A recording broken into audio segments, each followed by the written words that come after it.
I'm often in thought of my patients. And a moment ago, as I'm going about the evening, I thought about a particular patient and her husband, so a couple. And I thought about differences, like the differences that we have in our relationships, the differences between maybe who we are as siblings or as friends, and how we are unique unto ourselves.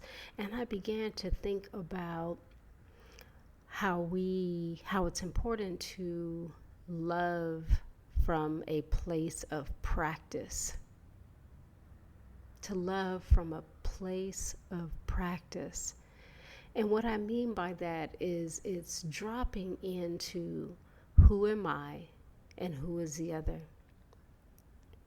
And if I meet myself and the other from the place of impermanence, from the place of this could be the last time, how might I meet this moment from a place of practice?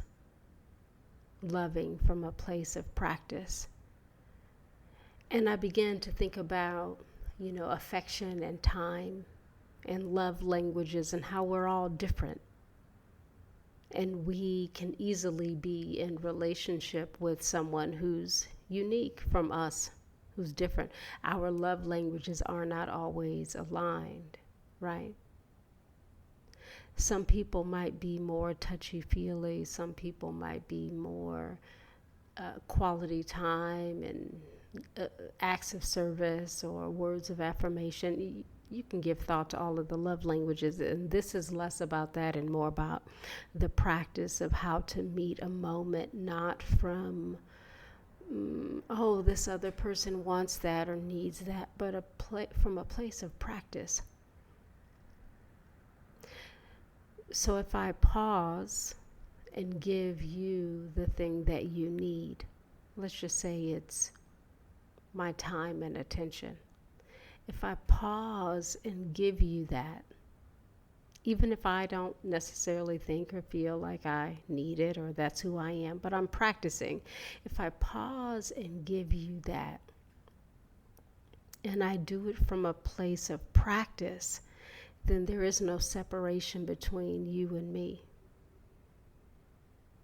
There's simply the waking up to the moment of extending some aspect of who we are to another in a way that they need. And when we drop below their need, we drop into the practice of just being.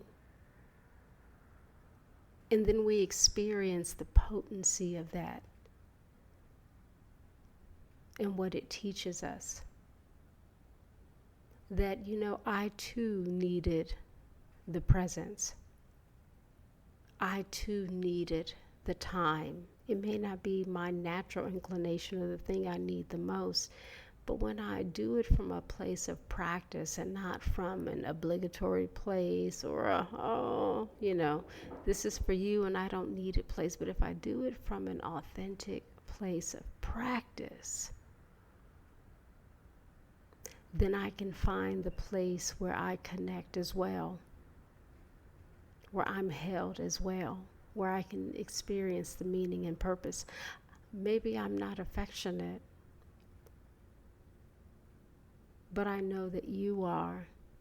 And so this embrace, I can say it's for you because it's what you need, even though I don't. And I can just go through the motions. Or I can actually pause into it and feel the experience of it.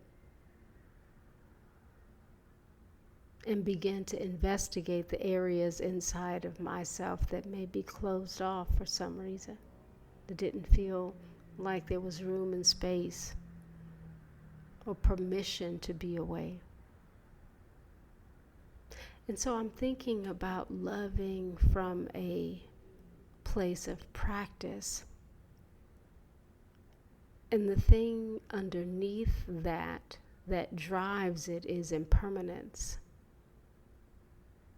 And how important it is to really meet the moments of our lives and the people in our lives,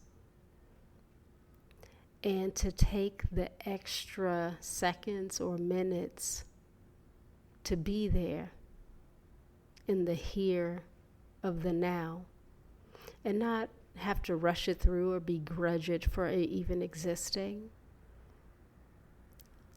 but to drop in it so deeply and fully, to be absorbed in the moment that there is no separation, there's no distinction between the other and self.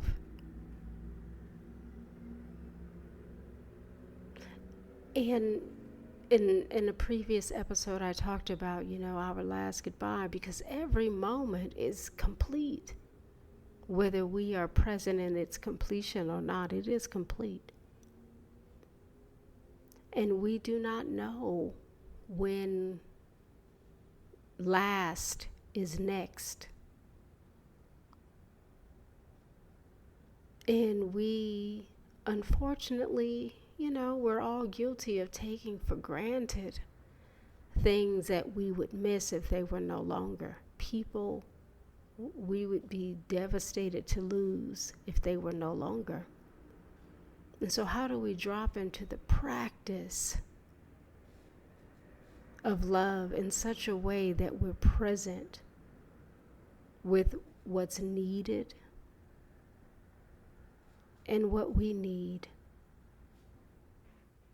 and the space between the two, when that space is different?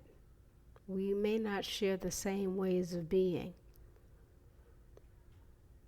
And if I allow myself the truth of dropping into what you need from me in this moment, then I can actually still find myself and see myself in it. Because inside of the it of it all is a shared experience, a shared value, a shared desire to be connected, to be close. There are many paths to the way. And sometimes we hold so tightly to the way of our own path that we miss the fullness and the experience of the paths to the way. So I'm thinking about practicing from a place of love, and how below that is the nature that all things will arise and all things will fall away.